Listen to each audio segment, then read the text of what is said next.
Buenos días, hoy vamos a continuar con nuestras entrevistas y en esta oportunidad tengo que señalar que estoy muy emocionada de poder tener dentro de este espacio al doctor Ricardo Maldonado.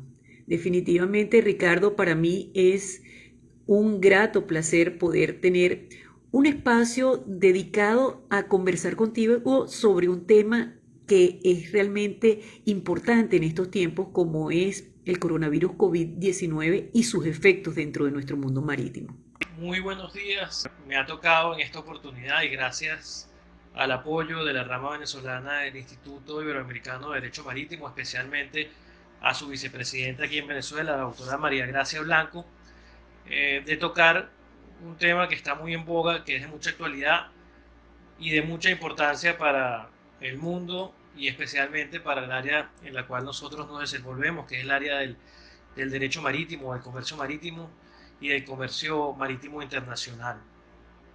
Este tema es el tema del coronavirus. El coronavirus, o conocido más técnicamente como el COVID-19, es un tema que, como ya dije, es de bastante actualidad, que representa un reto para toda la ciudadanía de todos los países, los estados o los gobiernos a nivel mundial, y también es la labor y obligación de los especialistas en cada área y sobre todo en el área del derecho marítimo de dar a conocer algunos hitos fundamentales, algunas noticias, algunas regulaciones específicas en esta materia que impactan el mundo, que impactan Venezuela, nuestro país, y finalmente que impactan el sector marítimo venezolano.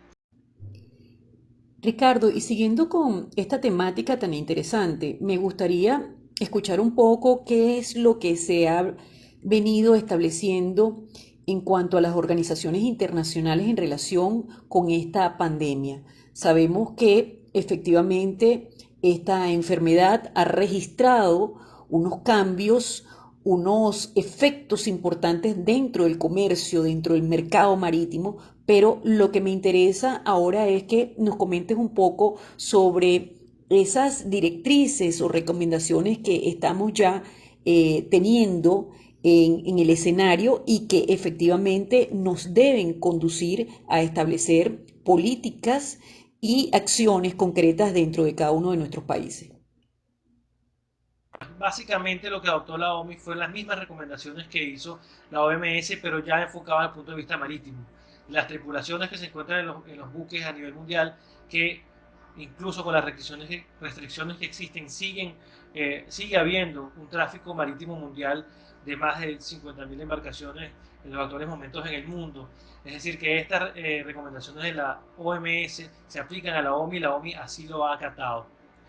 Igualmente, la OMI junto con la OMS emitió un comunicado conjunto referente a las respuestas en cuanto a la epidemia del coronavirus. Y entre las principales disposiciones encontramos recomendación de adoptar medidas de sanidad que reduzcan al mínimo las interferencias innecesarias con el tráfico y comercio internacional. Complementariamente, exhortan también a los estados al cumplimiento de la libre plática para las buques conforme a lo que establece la OMS en 2005 y el convenio FAL o el convenio FAL, donde se adoptan medidas de sanidad como las siguientes. Se recomienda a la gente de mar evitar el contagio y propagación del virus. Se recomienda a los operadores de buques que realicen la salvaguarda de la salud de la gente de mar. También la OMI ha establecido consideraciones operativas para la gestión de casos de coronavirus a bordo. Ha establecido prescripciones dirigidas a reducir el riesgo de contagio de los miembros eh, de la OMS y otros entes internacionales al momento de acudir a las reuniones de la OMI. Directrices en cuanto a la implementación en el sector marítimo de las recomendaciones emitidas por la Organización Mundial de la Salud a los fines de reducir el riesgo de contagio de la gente de mar y pasajeros y huéspedes sujetos o intervenientes del sector marítimo internacional. Finalmente, la OMI se vio la necesidad de posponer una serie de reuniones, principalmente que se llevarán a cabo el mes de marzo con ocasión a la reducción de gases de efecto invernadero, con participación del Comité para la Protección del Medio Ambiente Marítimo, o el MEPC. De igual forma, la Asociación Internacional para la Salud Marítima, o IMHA, por sus siglas en inglés, ha recomendado las siguientes medidas: no restringir el embarque y desembarque de tripulación no afectada, no restringir las visitas necesarias del personal del puerto, agentes navieros y personal de servicio, no visitar mercados de comida en China, no ingerir huevos crudos, leche, carne y observar higiene en el manejo de comida para evitar contaminación, proveer de protección facial a las tripulaciones, proveer vacunas contra la influenza. Si una persona a bordo se encuentra enferma y ha viajado a las áreas afectadas en un lapso de 2 a 12 días antes de embarcarse, dicha persona deberá permanecer en su cabina y consultar a un doctor en el puerto siguiente de desembarque. Si una persona enferma se encuentra a bordo, se deberá llenar la declaración de salud marítima y notificar a la autoridad portuaria, entre otras recomendaciones. Gracias, Ricardo, por este excelente resumen.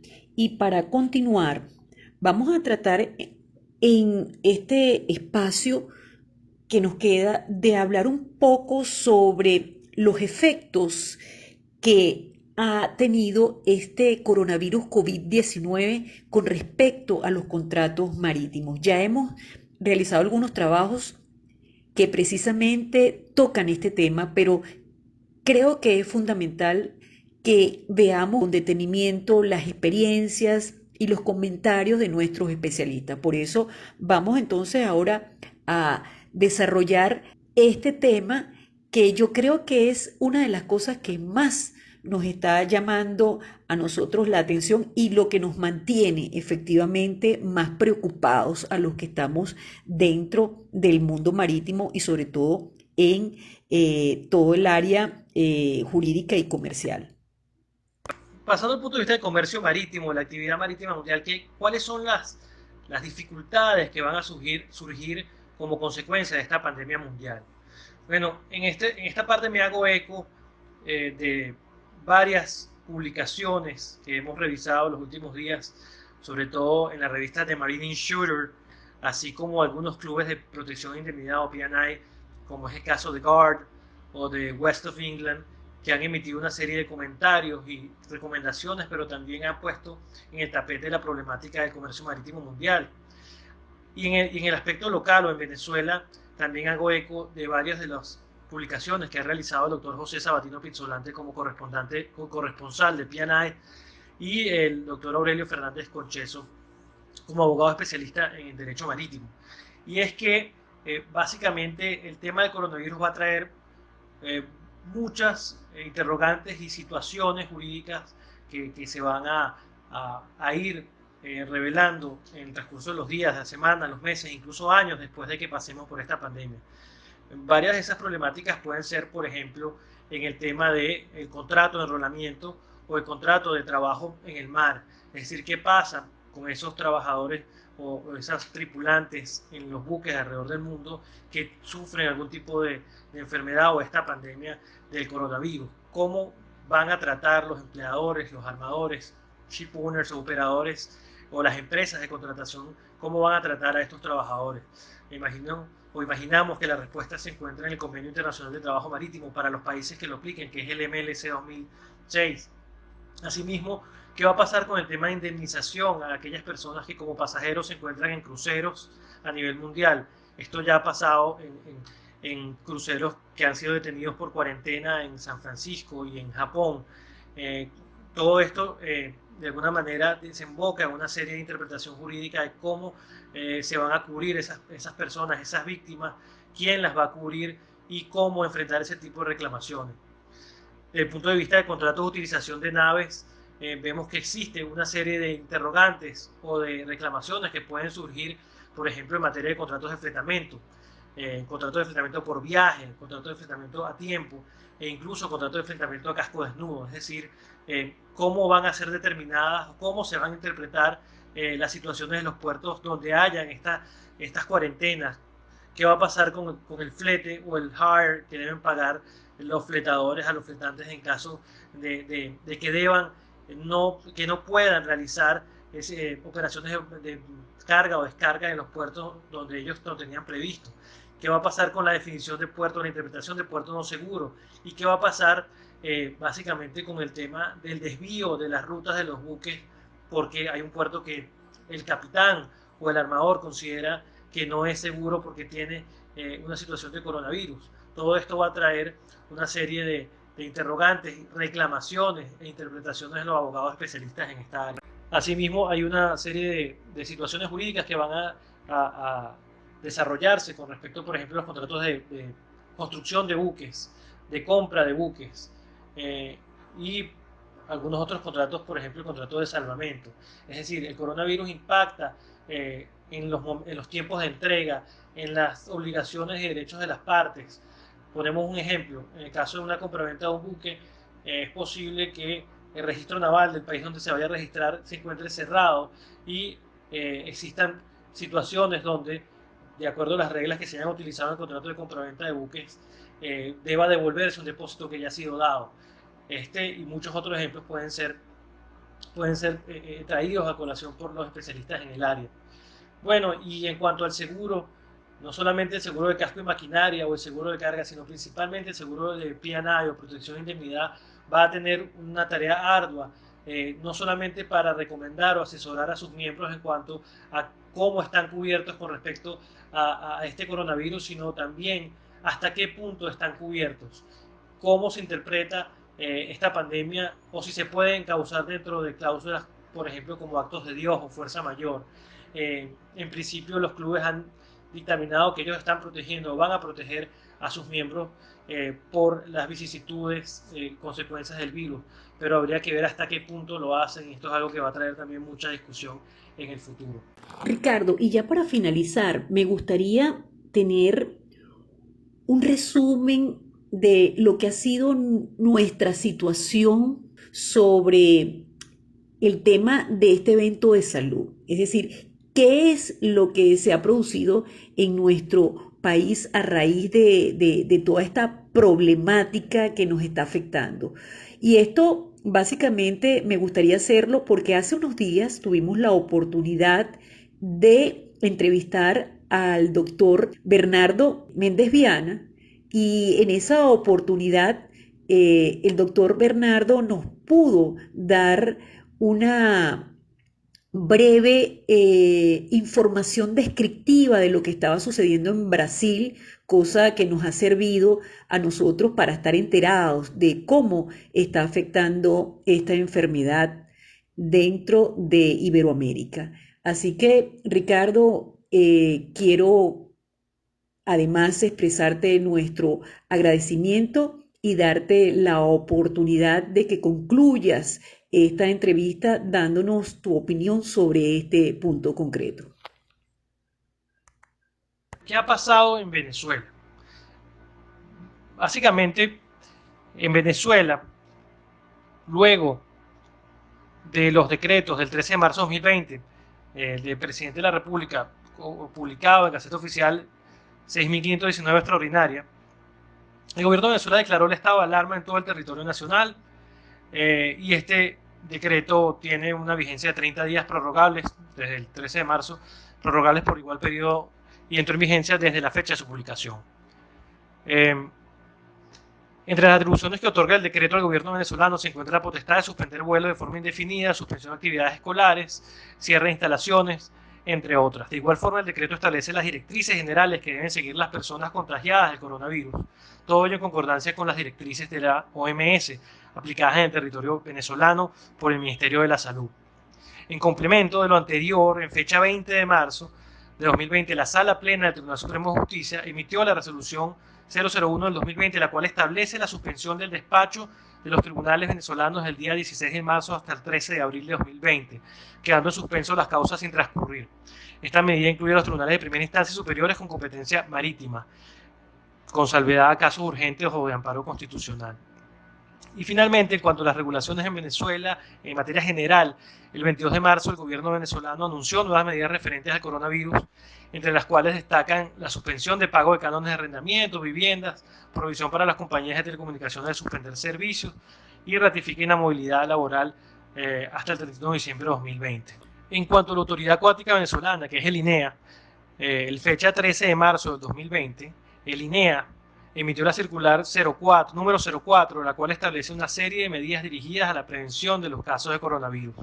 Dichas medidas son las siguientes. Una vez realizado el aviso de llegada, se solicitará al capitán de buque la lista de los últimos 3 puertos de destino. Se realizará una inspección sanitaria a la llegada de un barco a puerto. Esta visita se aplicará a todos los buques de pabellón nacional y extranjero, ya sea en tránsito o en cabotaje. En el caso de que cualquier miembro de la tripulación que muestre síntomas del virus, el buque será dirigido a una zona de cuarentena. Las autoridades sanitarias llevarían a cabo la respectiva evaluación médica de toda la tripulación. Se tomarán medidas para restringir o controlar las tripulaciones de los buques que lleguen a los puertos venezolanos desde el extranjero para evitar el desembarque. Se darán instrucciones al capitán del buque, de modo que durante la estancia en aguas venezolanas las tripulaciones utilicen máscaras protectoras. Se sugiere al capitán del buque que siga todas las medidas preventivas que se han hecho públicas para evitar el contagio, como uso de máscaras protectoras, gel antiséptico y lavado efectivo frecuente de manos. Adicionalmente, la autoridad acuática venezolana ha suspendido hasta nuevo aviso la visita física al buque por parte de su personal con el fin de verificar la validez de la documentación del buque, lo que será ahora por correo electrónico en coordinación con los agentes del buque. Según lo indicado por INEA, las medidas previstas de la circular no implican la militarización ni el retraso en las actividades portuarias. Posteriormente, en fecha 17 de marzo, el INEA emitió la circular 10, que suspende hasta nuevo aviso el embarque y desembarque de tripulaciones en territorio venezolano. Ricardo, y ya para finalizar este interesante tema que también has desarrollado en el día de hoy, quisiera que nos dieras unas recomendaciones tomando en cuenta todos los trabajos que has revisado que se han hecho a nivel nacional e internacional. Finalmente, unas recomendaciones referentes al coronavirus en el sector marítimo venezolano. Aquí queremos hacernos eco de la Sociedad Venezolana de Medicina Marítima, así como de la rama venezolana del Instituto Iberoamericano de Derecho Marítimo.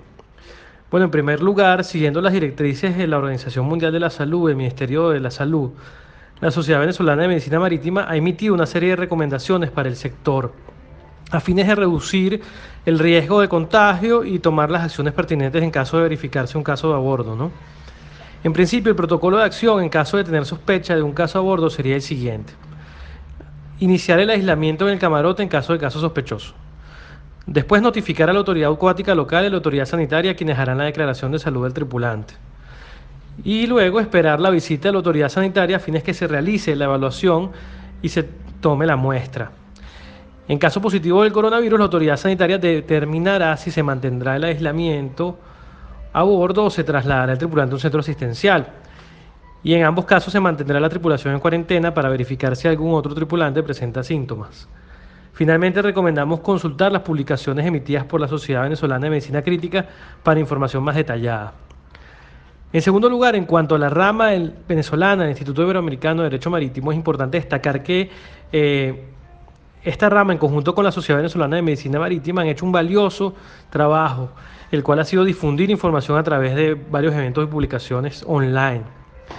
Estas recomendaciones especializadas en cuanto a los métodos de prevención y atención al coronavirus, a fines de reducir el impacto ocasionado en el sector marítimo a causa del potencial contagio de la tripulación, cambios itinerarios de carga, demoras por cuarentena o inspecciones, desvío de rutas, entre otras circunstancias que pueden incidir de forma directa en el transporte marítimo. Bueno, en tercer lugar, nuestras recomendaciones. Nosotros creemos que más allá de esas recomendaciones emitidas por organismos acreditados internacionalmente en materia marítima y de salud, nuestras recomendaciones para los armadores y demás sujetos de la navegación consisten básicamente en desarrollar un plan preventivo y de respuesta, no solo para casos de contagios a bordo, sino también a fines de facilitar los canales de comunicación entre todos los sujetos intervinientes en la travesía marítima, entendiéndose personal en tierra, agentes navieros, operadores portuarios y agentes aduanales, entre otros. Todo ello con el objetivo de identificar al personal de guardia y evitar demoras innecesarias. Adicionalmente, recomendamos mantener una comunicación constante con los representantes locales y el equipo operativo y legal del armador, del operador, del fletador, a fines de contar con actualizaciones al momento en casos de cambios en la dinámica del sector marítimo venezolano. Todo ello debido a la rapidez de los cambios y la dinámica del negocio, que en muchos casos se deben a cambios en los aspectos sanitarios y regulatorios que son generalmente de carácter imprevisible. Para terminar, recomendamos realizar un estudio legal previo a la suscripción de contratos de transporte que puedan verse afectados por la contingencia de esta pandemia y verificar con el corresponsal, bien sea con el corresponsal de P&I o con sus asesores locales, sobre cobertura y exclusiones aplicables para cada caso en particular. Gracias, Ricardo, por tu contribución, por colaborar con el Instituto Rama Venezolana y, por supuesto, invitarte a una próxima entrega. Muchas gracias. Muchísimas gracias.